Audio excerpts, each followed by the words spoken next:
Good day guys, so today samahan niyo ulit ako.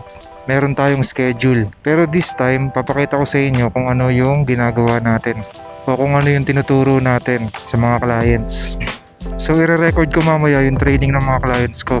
So wala lang, gusto ko lang i-share. Para maiba lang, di ba? Hindi puro motor. So dapat talaga today, hindi ako mag-vlog o hindi ako mag-record ng video. Since ginagamit ko tong action camera natin for dashcam, mag-vlog na lang din ako. At ang dahilan nga kung bakit parang ayoko muna mag-vlog today, kasi meron pa akong mga videos na hindi na-upload. Meron pa akong mga hindi na-edit. Tapos naisip ko, sayang naman yung panahon, ang ganda. Mas maganda mag-record kapag ganitong panahon. O maganda mag-vlog.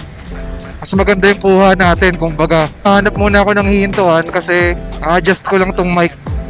Hindi adjust ko yung settings nung camera.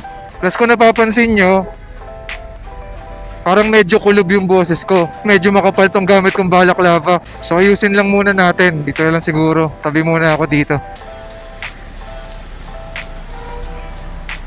Saglit lang naman tayo.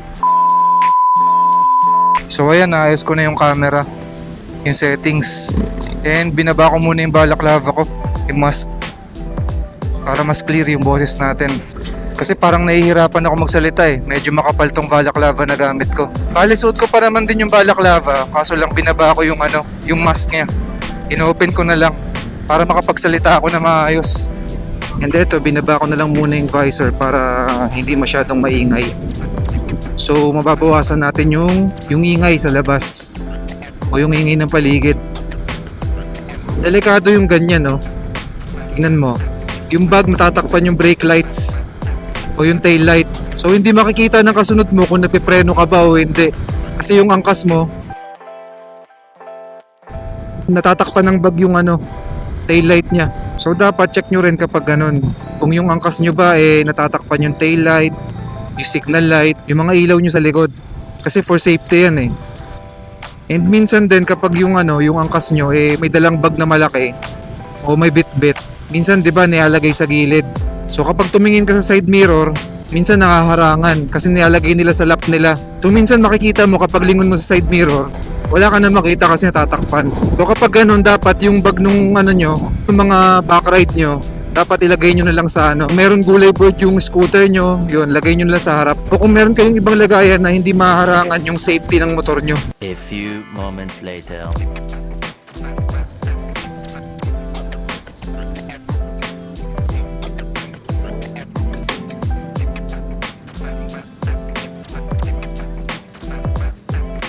Thank you.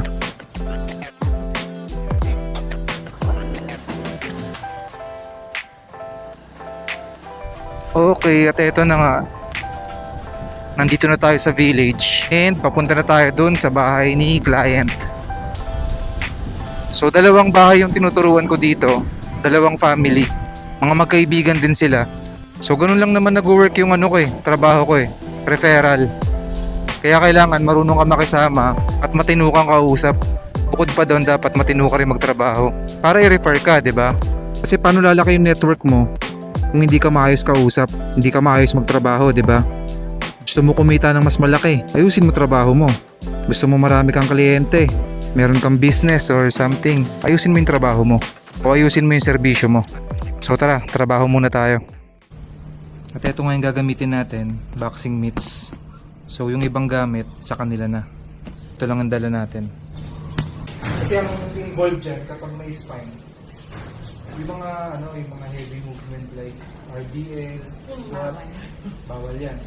Pero I think kapag sumandal ka, tapos nag-press ka, okay lang. Kapag umiga ka, nag-press ka, okay lang kasi naka-relax yung spine. Hindi totoo yan.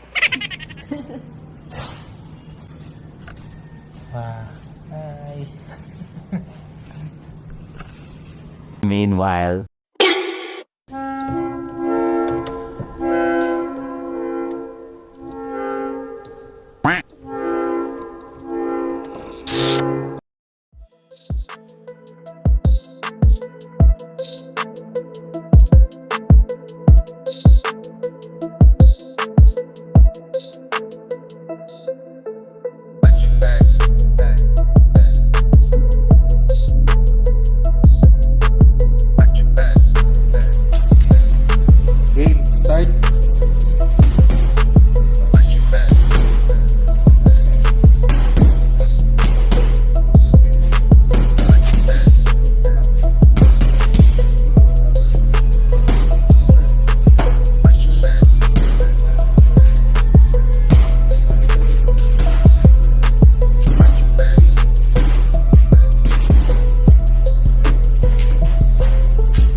Kain lang yan. Oo. Skip my dinner for 1 week. Hindi, pwede kang pwede kang mag protein. Yeah. Tapos na tayo magturo. So isa lang yung client natin. Kasi yung sumunod na client nag-cancel.